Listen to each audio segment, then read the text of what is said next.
উত্তরবঙ্গের শান্তনগরী রংপুরের মাছুয়াপাড়ায় ঘটে যাওয়া 4 হত্যাকাণ্ডের ঘটনাটি এখন পুরো দেশকে চরম অনিশ্চয়তা ও গভীর উদ্বেগের মুখে দাঁড় করিয়েছে। একটি সাধারণ ঘরের ভেতরে থমকে যাওয়া 4টি প্রাণের পরিণতি নিয়ে সময় যতই গড়াচ্ছে, উন্মোচিত হওয়া প্রতিটি নতুন অধ্যায় ঘটনাটিকে যেন আরও জটিল করে তুলেছে। একই পরিবারের 4 সদস্য, অবসরপ্রাপ্ত শিক্ষক গণপতি চক্রবর্তী, তার স্ত্রী, তরুণী মেয়ে ও শিশুপুত্রের প্রাণহীন দেহ উদ্ধারের পর থেকেই তদন্তের গতিপথ নিয়ে দেখা দিয়েছে চরম ধোঁয়াশা।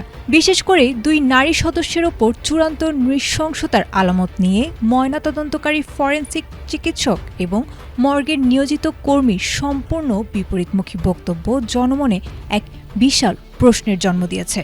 চিকিৎসক যেখানে ধর্ষণের আলামত বা রাসায়নিক ব্যবহারের তথ্য সরাসরি নাকচ করছেন, সেখানে মর্গকর্মীর ভিন্ন দাবি পুরো ঘটনায় নতুন মাত্রা যোগ করেছে।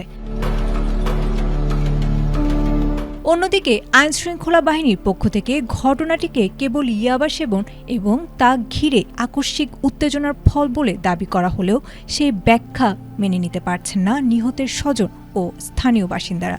স্বজনদের স্পষ্ট দাবি, দীর্ঘ সময় ধরে চলা এমন নৃশংস হত্যাকাণ্ড মাত্র 2 জন তরুণের পক্ষে ঘটিয়ে নিরাপদে অবস্থান করা কোনোভাবেই সম্ভব নয়। নেপথ্যে অন্য কোনো প্রভাবশালী শক্তি কিংবা গভীর কোনো ষড়যন্ত্রের হাত রয়েছে কিনা তা নিয়ে তারা তীব্র সন্দেহ প্রকাশ করেছেন। মামলার আসামি পরিবর্তন, প্রত্যক্ষদর্শীর জবানবন্দি এবং আলামত সংগ্রহের টানাপোড়েনের মাঝেও ন্যায় বিচারের আশায় পথ চেয়ে আছে নিহতের পরিবার। এটি কেবল একটি সাধারণ অপরাধের খবর নয়, বরং উত্তরবঙ্গের ইতিহাসে অন্যতম রহস্যময় ও স্পর্শকাতর এক অপরাধের দলিল হিসেবে রূপ নিয়েছে। সব মিলিয়ে তদন্তকারী সংস্থাগুলোর পুঙ্খানুপুঙ্খ পদক্ষেপ এবং চূড়ান্ত প্রতিবেদনের ওপরই এখন নির্ভর করছে এই নির্মম হত্যাকাণ্ডের মূল সত্য উদ্ঘাটন।